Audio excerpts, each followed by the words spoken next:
La degeneración esferoidal o queratopatía climática por gotículas es una enfermedad degenerativa de la córnea caracterizada por la acumulación de material translúcido en el estroma corneal superficial, afectando inicialmente en la periferia del espacio interpalpebral y extendiéndose hacia la zona central. Suele ser asintomática, aunque en algunos casos puede progresar llegando a comprometer la función visual.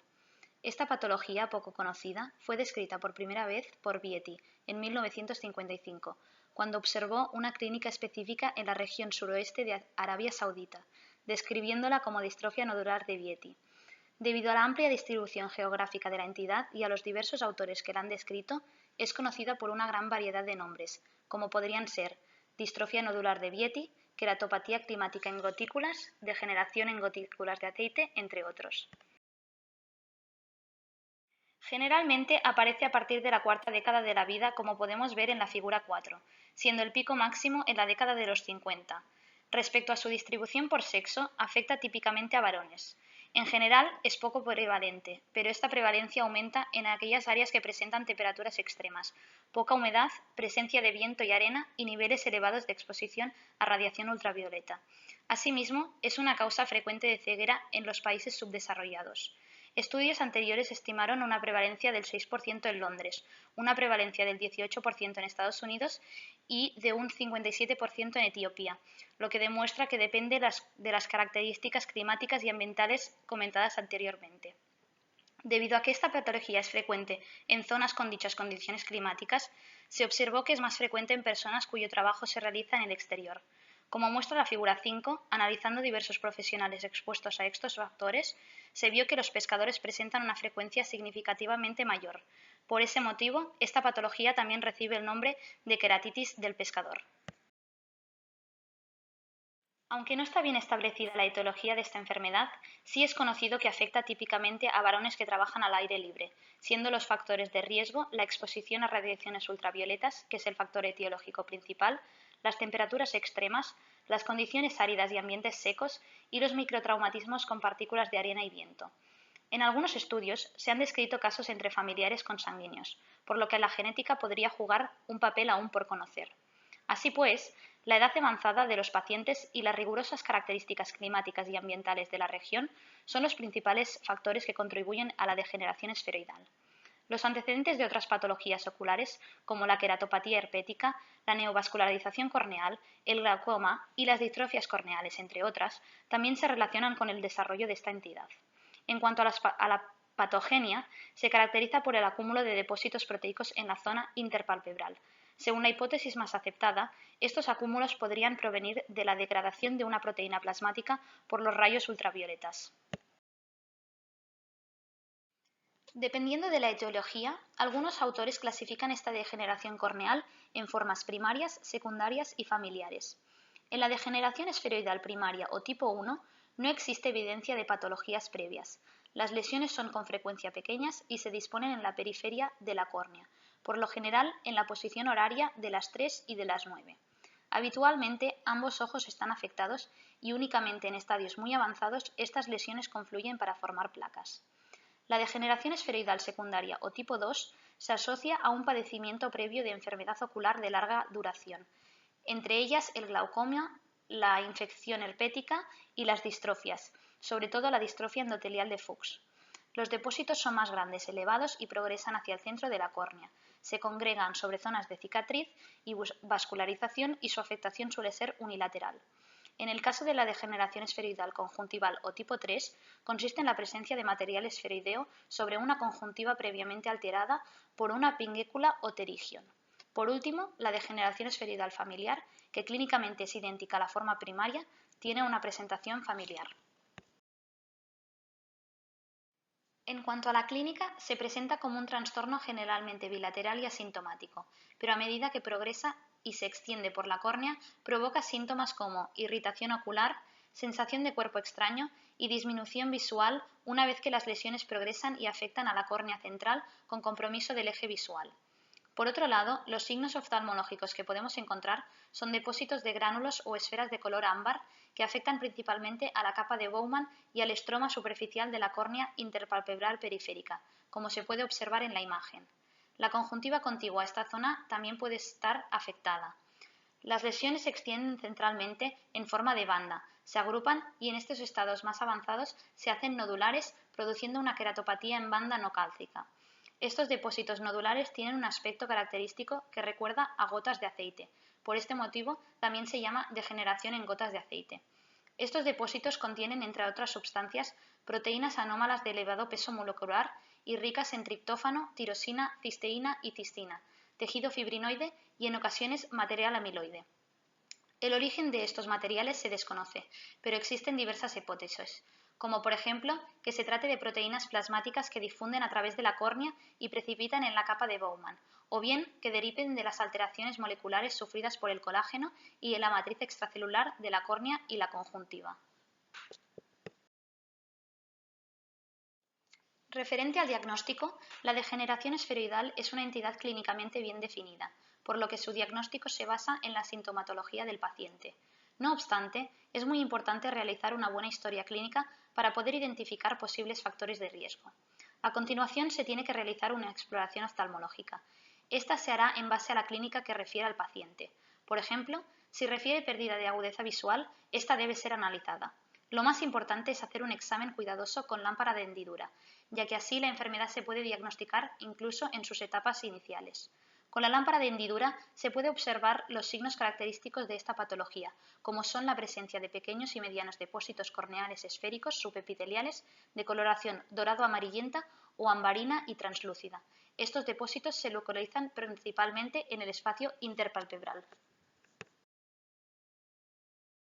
Según diversos autores, la degeneración esferoidal se puede clasificar en 3 grados según la afectación tisular y los aspectos clínicos.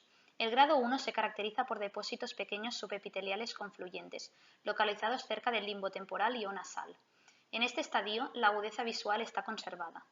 En el grado 2, la opacidad se extiende hacia los 2/3 inferiores de la córnea, dando una apariencia deslustrada. La agudeza visual se ve afectada moderadamente. El grado 3 se caracteriza por la presencia de cúmulos de gotitas subepiteliales amarillentas doradas de diferente tamaño, que van cubriendo la córnea a medida que avanza la enfermedad. En casos avanzados se pueden observar áreas de fibrosis y opacificación del estroma anterior vascularizado. Una vez la córnea central está densamente comprometida, la pérdida visual severa podría llegar a ser definitiva. En etapas avanzadas de la enfermedad, una disminución importante de la sensibilidad corneal puede provocar cambios tróficos corneales, perforación y pérdida visual permanente.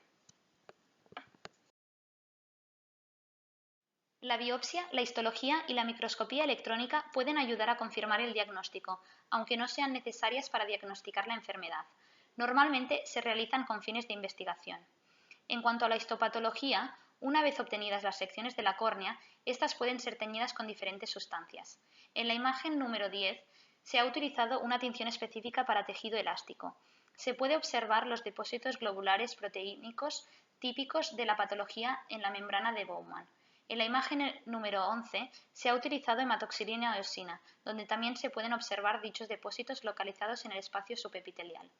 En la imagen número 12, realizada con microscopía electrónica, podemos observar el aspecto de estos depósitos. Además, el estudio con el microscopio electrónico revela las fibras de colágeno anómalas adyacentes a estos depósitos. Para poder diagnosticar esta entidad, es importante recordar cómo se clasifica la patología corneal. Esta se divide en 2 grandes grupos. Por una parte, las inflamatorias o infecciosas, denominadas queratitis, y por otra parte, las degenerativas o distróficas. Dentro de este segundo grupo, debemos conocer las diferencias entre la patología degenerativa y la distrófica, ya que dependiendo de las características del paciente, orientará un tipo de patología u otra. Las distrofias corneales son trastornos raros que se manifiestan de forma bilateral y simétrica. Mayoritariamente afectan la parte central de la córnea. Su progresión es lenta y, quienes las padecen, podrían presentar pérdida de visión y malestar ocular. Afectan una capa de la córnea, por lo que se clasifican en epiteliales y subepiteliales, epiteliales estromales y endoteliales. No se relacionan con enfermedades sistémicas o locales y no hay diferencias epidemiológicas entre sexos. La edad de debut de estas enfermedades es alrededor de los 20 años, estabilizándose a los 40. Son enfermedades hereditarias, presentando un patrón de herencia autosómica dominante en más del 50%. Las degeneraciones corneales están ligadas con cambios en los tejidos que provocan deterioro y a veces pérdida de su función. Este tipo de patologías son más frecuentes y se manifiestan de forma unilateral. En caso de ser bilaterales, presentan asimetría. Mayoritariamente afectan la parte periférica de la córnea, aunque pueden afectar la parte central en fases avanzadas. Su progresión es variable y afectan a distintas capas de la córnea. Pueden representar un envejecimiento normal o asociarse a patologías oculares o sistémicas. Aparecen con más frecuencia en hombres y suelen presentarse en edades medias o mayores, sin predisposición genética. En cuanto al diagnóstico diferencial, este incluye todas las enfermedades que producen un aspecto opacificado de la córnea. Clínicamente, hay muchos otros diagnósticos que tienen presentaciones similares, que incluyen degeneración amiloide corneal, distrofia corneal gelatinosa en forma de gota, también conocida como amiloidosis subepitelial familiar, la queratopatía en banda, queratopatía estromal por proteoglicanos climáticos, degeneración lipoidea primaria de la córnea y la degeneración nodular de Salzmann. Actualmente no se dispone de ningún tratamiento farmacológico para esta enfermedad, ni tampoco tratamiento específico para la resolución de las esferas. Los pacientes con enfermedad leve se pueden beneficiar del uso de lubricantes tópicos para corregir la formación de capas desiguales de la película lagrimal sobre el área afectada y así mejorar su sintomatología. Solo los casos sintomáticos, con disminución de la visión y afectación de la córnea central con compromiso del eje visual, requerirán tratamiento. El pilar fundamental del tratamiento se basa en la cirugía. Su objetivo principal es eliminar el tejido dañado y restaurar la superficie corneal para recuperar su transparencia, disminuir o eliminar los síntomas y mejorar la visión del paciente. Los pacientes con enfermedad visualmente significativa, leve o moderada pueden ser tratados con queratectomía manual superficial o con queratectomía fototerapéutica, mientras que los pacientes con enfermedad avanzada requieren un trasplante de córnea. Tanto el raspado corneal de las lesiones, conocido como queratectomía manual superficial, como la queratectomía fototerapéutica transepitelial asistida con láser excimer, son dos opciones terapéuticas ampliamente usadas y con buenos resultados en la mayoría de los pacientes con enfermedad moderada. Algunos estudios sugieren que la queratectomía fototerapéutica sería superior a los procedimientos manuales en el tratamiento de las degeneraciones y distrofias corneales, dado que ofrece mayor precisión y menor daño tisular adyacente. La queratectomía fototerapéutica consigue una superficie corneal regular, que no genera gran reacción cicatricial y que actúa como sustrato adecuado para promover la correcta adherencia del epitelio. Consecuentemente, la córnea mejora no solo en calidad, sino también en superficie óptica y transparencia. En el caso que por falta de equipo no se pueda realizar la queratectomía fototerapéutica, estaría indicada la realización de una queratectomía manual superficial. Esta se suele combinar con la colocación de una lente de contacto terapéutica u oclusión ocular hasta lograr la completa epitelización y restauración de la superficie corneal. Con el mismo fin, se podría usar un injerto de membrana amniótica. La realización de estos procedimientos puede en muchos casos retrasar o incluso evitar la realización de una queratoplastia lamelar o penetrante. Aun así, en pacientes con enfermedad avanzada o con complicaciones asociadas, tales como úlceras estériles, descemetocele o perforación corneal, será necesaria la realización de una queratoplastia, que es la técnica quirúrgica de trasplante de córnea. Esta puede ser de dos tipos, lamelar o penetrante. La queratoplastia lamelar o selectiva consiste en la sustitución exclusiva de aquellas capas corneales afectadas, mientras que la queratoplastia penetrante consiste en el reemplazo de la totalidad de las capas de la córnea, habitualmente los 8 milímetros centrales. En el mundo occidental, pocos son los pacientes que requieren la realización de una queratoplastia. Aun así, en áreas donde esta enfermedad tiene mayor prevalencia, debido a la alta exposición de la población a factores de riesgo, como sería el caso de la India, el número de pacientes que requieren este tipo de tratamiento es mucho mayor. Hay estudios que destacan la degeneración esferoidal como la tercera indicación más frecuente de queratoplastia penetrante en la India. En estudios occidentales, por el contrario, la indicación más importante de queratoplastia sigue siendo la distrofia corneal de Fuchs, siendo los casos de degeneración esferoidal que requieren trasplante de córnea muchísimo menos significativos. Cabe destacar que dado que la asociación entre pterigón y degeneración esferoidal puede llegar a ser frecuente, se recomienda que estos pacientes se sometan a una escisión del pterigion con autotrasplante conjuntival. El pronóstico de esta enfermedad es generalmente bueno y la gran mayoría de pacientes no requieren tratamiento quirúrgico. Dado que es infrecuente que la degeneración esferoidal progrese hasta tal grado que sea necesaria la realización de una queratoplastia, existen datos limitados en cuanto a las tasas de recurrencia post-trasplante.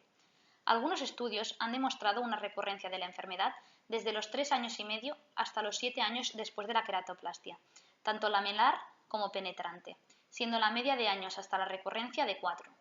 En todos los casos reportados, la enfermedad recurrente empezó en la periferia del injerto y se extendió posteriormente hacia el centro. Estos casos incluían pacientes que seguían estando expuestos continuamente a factores de riesgo después de la queratoplastia. Es por esta razón que es necesario un seguimiento estricto de los pacientes después de la cirugía. En esta imagen se observa un paciente con recurrencia de la enfermedad post-trasplante.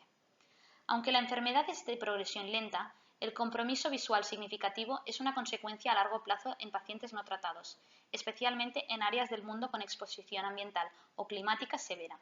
Las lesiones pueden progresar a complicaciones como defectos epiteliales, erosiones corneales recurrentes o ulceraciones estériles. A causa de la posible reducción de la sensibilidad corneal debido a los depósitos, las úlceras estériles pueden progresar a queratitis microbiana o incluso perforarse rápidamente. En cuanto a la prevención, es importante intentar evitar la exposición a factores de riesgo ampliamente conocidos. La patología podría ser prevenida usando gafas de sol que bloqueen los rayos ultravioleta. Adicionalmente, sería conveniente colocar protectores laterales a las gafas de sol para evitar la exposición a dichos irritantes ambientales, especialmente en áreas geográficas con abundante arena y polvo. Es por ello que llevar a cabo estas medidas de prevención puede reducir el desarrollo y la progresión de la enfermedad. Para finalizar, los aspectos más relevantes que debemos recordar de la degeneración esferoidal es que se trata de una degeneración corneal no involutiva. Se trata de una patología poco prevalente, excepto en áreas geográficas con condiciones climáticas extremas. Es una causa frecuente de ceguera en países subdesarrollados. Se cree que se produce por acumulación de proteínas plasmáticas degradadas por las radiaciones ultravioleta. Cabe destacar que los pacientes presentan disminución visual solo en fases avanzadas y solo requieren tratamiento los pacientes sintomáticos. Por último, es importante evitar la exposición solar y los microtraumatismos corneales por arena y viento con protección ocular.